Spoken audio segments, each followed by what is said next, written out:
यह वीडियो हम नगर विकास के सेक्रेटरी को दे रहे हैं। यह वीडियो हम नगर विकास के सेक्रेटरी को दे रहे हैं। माननीय सेक्रेटरी नगर विकास विभाग, बिहार सरकार, पटना, आपने अभी मुख्यमंत्री जी के सौजन्य से सहरसा नगर निगम को 36 करोड़ रुपया, 38 करोड़ रुपया दिया गया। 10 करोड़ रुपया तत्काल आपने सहरसा नगर निगम को दिया, जो वार्ड का पानी का निकासी हो, नाला बने। ये अच्छी बात है, सहरसा का विकास होना चाहिए। लेकिन पैसा जो आप देते हैं उसका जांच भी तो होना चाहिए। पैसा किस मद में जाता है, उस कार्य की गुणवत्ता क्या है, यह भी देखना तो नगर विकास के सेक्रेटरी का ही काम है। यहाँ पर हम यह वीडियो नगर विकास के सेक्रेटरी को दें। हम माननीय सेक्रेटरी, हम सहरसा नगर निगम में टैक्स दरोगा हैं और हम JCW 384 2016 केस में मेरा नाम नहीं है। जिस कर्मचारी का नाम है वह पदोन्नति के साथ प्रधान सहायक की कुर्सी पर, प्रधान कैशियर के पद पर बैठा है। जो रिटायर कर गया उसे सेवा विस्तार मिल रहा है और हम कार्ड से वंचित हैं। हमारा PF भी नहीं निकल रहा है, PF भी नहीं निकल रहा है। कोसी प्रमंडल का आयुक्त आदेश देते हैं लेकिन PF नहीं निकल सकता है। और हम 90 साल नौकरी किए हैं लेकिन हम कार्ड से वंचित हैं। और अभी एक पदाधिकारी पर जांच हुआ, तो वह पकड़ा गया। मृगमुष कुमार चौधरी जी, जो 5,000 का डस्टबिन 25,000 में खरीदा, वह ED वाले ने जांच किया और कार्रवाई आगे नहीं हुई। तो मेरा मानना है, एक पदाधिकारी पर कार्रवाई क्यों हुई?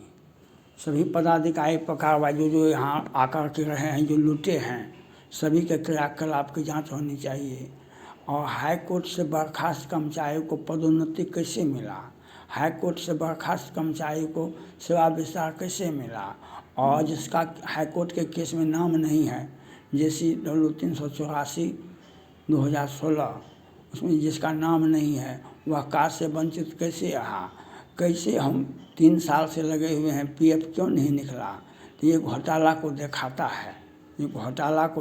है, कितना बड़ा घोटाला पूरे बिहार में। इतना बड़ा घोटाला सहरसा नगर में, एक छोटा शहर का नाम है सहरसा, एक छोटा नगर परिषद से नगर निगम बना है, इसमें इतना बड़ा घोटाला हो रहा है। इसकी जांच क्यों नहीं होती है?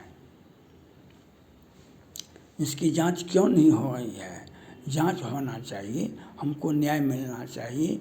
जो एक पदाधिकारी पर जांच हुआ, अन्य पदाधिकारी पर जांच नहीं हुआ, तो ये इसका क्या औचित्य है? जब जांच हुआ एक पदाधिकारी पर, वह पकड़ा गया, तो जो पदाधिकारी अभी थे, श्रीवास्तव जी, आदित्य कुमार जी, प्रभात रंजन झा जी, सबों ने यहाँ पर 10, 20, 25, 50 करोड़ घोटाला करके गया। यहाँ पर राजनीतिक दलों का, सत्ता पक्ष के लोगों का वर्चस्व है और घोटाला का एकदम खुला आदेश है और घोटाला दर घोटाला हो रहा है, लेकिन कोई कार्रवाई नहीं हो रही है और हम इसमें प्रताड़ित हो रहे हैं। हम यूट्यूबर हैं और हमारा 25,000 लाइक है, लाखों फॉलोवर्स है, 3,000 प्लस वीडियो है और हज़ार सब्सक्राइबर है। और एक मीडिया चैनल वाले को इस प्रकार से कार्ड से भी वंचित रखा जा रहा है और उसका PF भी नहीं निकल रहा है। और एक तरफ हाई कोर्ट का डबल बेंच, ट्रिपल बेंच से बर्खास्त कर्मचारी को पदोन्नति के साथ और रिटायरमेंट के बाद सेवा विस्तार भी होता है।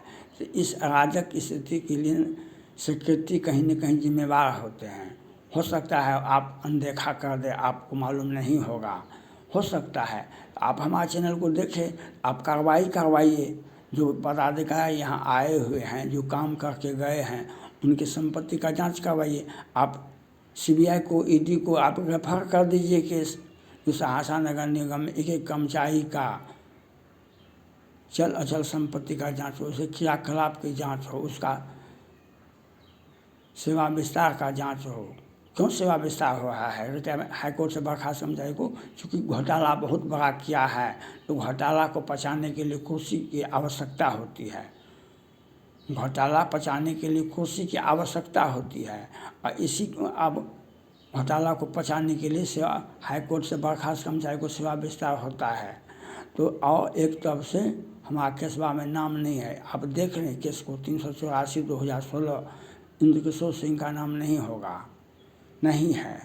और जिसका नाम है 9 नंबर में, 34 नंबर में नीरज वर्मा का और संतोष कुमार का है, और दोनों को पदोन्नति के साथ प्रधान सहायक और कैशियर के पद पर है। हमारा तो पीएफओ नहीं निकल रहा है, हमारा तो कोसी प्रमंडल आयुक्त के आदेश पर पीएफ भी नहीं निकल रहा है। हमारे कोसी प्रमंडल आयुक्त के आदेश पर हमारा योगदान नहीं लिया जा रहा है। और एक तरफ से 2-4 करोड़ का घोटाला होता है और एक भी जांच नहीं होती है। तो आपको जांच अगर करने में सक्षम नहीं है, तो आप मामला को सीबीआई को, ईडी को ट्रांसफ़र कर दे। घोटाला का जांच होना चाहिए। कहे जो खाया, आप तो खाए नहीं, तो आप जांच नहीं करें तो आपके ऊपर आरोप आ जाएगा ना।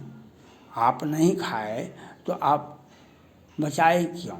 हमारे चैनल को आप देखें, तो देखने से आप कार्रवाई कीजिए। जो हाईकोर्ट से बर्खास्त कर्मचारी को कैसे सेवा में रखा गया, वह जो संचिका पर दस्तखत किया है, उस सारे संचिका को निकाला है। एक ही योजना को 20 बार दिखा करके चेक कटवा लिया गया है। घोटाला का इतिहास जो है सहरसा नगर निगम में बहुत बड़ा है, और जो पदाधिकारी आते हैं अपने लोगों को रख देते हैं और माल ले लेते हैं और उस पर चलते बनते हैं। घोटाला का भंडाफोड़ करने वाला इंद्रकिशोर सिंह यूट्यूबर होते हुए भी कार से वंचित है। सेवा विस्तार की बात तो छोड़िए, योगदान ही नहीं लिया जाता है कमिश्नर का आदेश पर, और पीएफ के लिए 3 साल से भटक रहे हैं। तो यह घोटाला को दिखा रहा है कि कितना बड़ा घोटाला सहरसा नगर निगम में है। आपको संज्ञान लेना चाहिए, हमारे चैनल को देखना चाहिए। हमारा 3 चैनल चल रहा है, हमारे चैनल को देखें और आप संज्ञान लें, और सारे मामले सीबीआई को, ईडी को ट्रांसफ़र कर दें। Thank God.